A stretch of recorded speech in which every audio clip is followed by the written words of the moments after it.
it's Stephanie from My Porch Prints. Welcome back.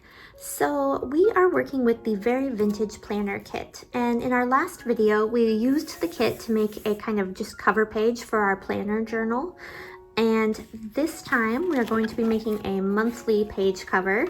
This is for the month of January. And then we're also going to be putting in just a little bit of like a weekly page, and then this is just kind of the intro to the January. You can fill out this little calendar with the months, the days of the month, and then also just some ideas about what you might be planning this month. And then we're going to do a weekly page, and you could repeat this with, you know, enough weeks for the entire month if you want to, but this is just to help get you started with some ideas. So let's go ahead and see how we put this together.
Okay, so we finished up this January cover page using the Very Vintage Planner Kit.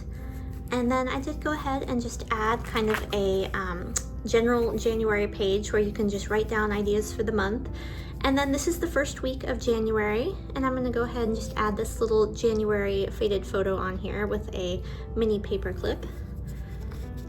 And we have faded photos in this kit for every month of the year, and this is January's. There we go. And that just gives a nice little January feel to the week. And then as you go through, you can add more weeks for the month of January, and then we could do a, February page and all the rest of the months of the year. But this is how it turned out. And then this is our general cover page for the journal. So I think this kit works really well. It's nice and neutral and vintage, and you can do a lot with it. And we may add more pages as time goes on and more videos, but for now, I hope this gives you an idea of how you can use the Very Vintage kit. Thanks for watching, everyone. Bye.